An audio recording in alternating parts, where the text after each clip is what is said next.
Well, it's a little bit of a colder day outside today, so I figured it'd be a great opportunity to make some split pea and ham soup.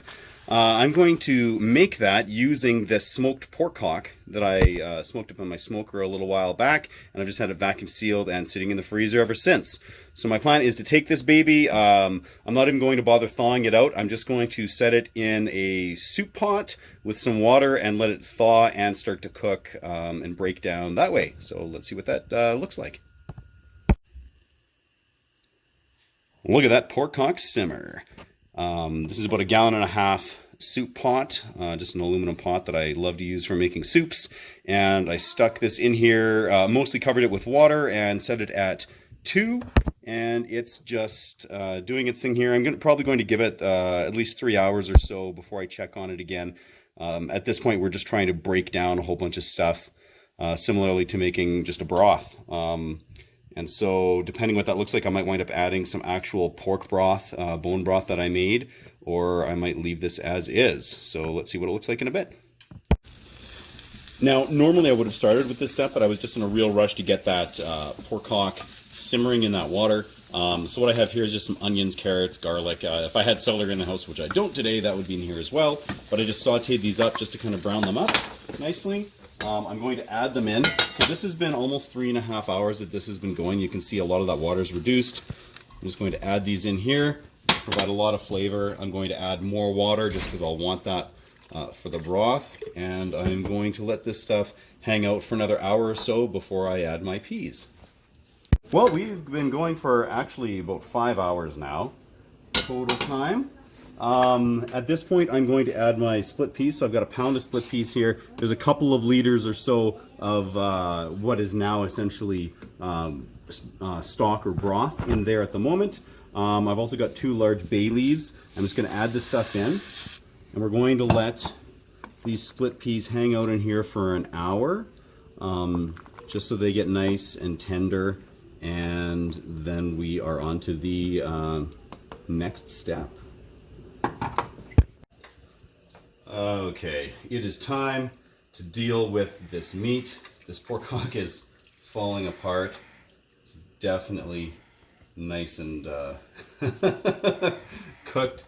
Everything's rendered out of it. So I'm just going to use my semi-flex boning knife, get around that bone and stuff, and pick up all the meat. Obviously remove the skin and discard, or hide in the basement and eat it in the dark by myself.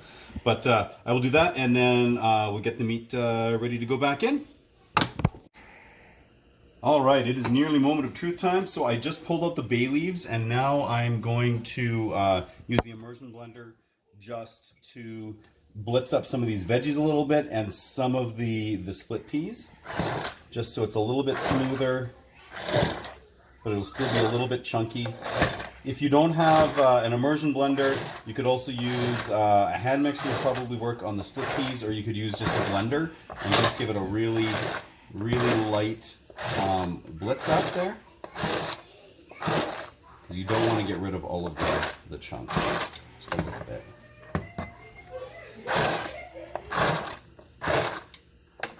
And I think we are pretty much good.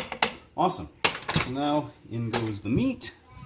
And actually this stuff came off the bone insanely easy. I took the knife to it and everything just went blank and came off. So I just removed any bones that were in there and chopped it up. And we'll just kind of give this a little stir here. I'm just going to let everything kind of mellow out here for a few minutes, and then we will be ready to eat. All right, now I found that the peas were still just a little bit firm, so it's actually been almost an hour and 45 minutes total time since I added the peas. I just let this continue to simmer away. I gave it a little taste. Always taste it and see if you need to season a little bit more. This was lacking a little bit of salt. I didn't want to add salt before, just in case the pork hock, because it was cured and whatnot, did in fact dial the salt to where it needed to be, but this needs just a little bit, so I'll add about a teaspoon of salt and then just some fresh cracked pepper here as well. And I'll give that a minute, test it again, and more than likely it should be where it needs to be. Then we will quickly garnish and give it the final test. Final taste test time. So here we are. I went ahead and added a little garnish, so I had some fresh scallions and some fresh parsley that I just chopped up and put on there. Kind of helps punch up the color a little bit. All right, so we'll get a little bit of everything on here. Some of the pork, the peas, the veg.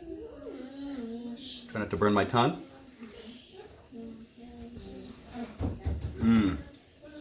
This is so good. So using that home cured and home smoked pork hock, you get that beautiful smokiness and the saltiness of the pork in there. You get the sweetness of the peas, you get the garlic and the onions and all that flavor just packed into this. By not completely blitzing it and leaving some of those peas whole, you get a little bit of nice crunch and texture out of it. And this is just fantastic. It's such a good way to use an inexpensive cut of pork to make a beautiful comfort food. I'm really glad that this day turned to garbage outside and is really rainy and cold, because this is perfect for that. Beautiful with a bun. This is definitely taking soup to 11.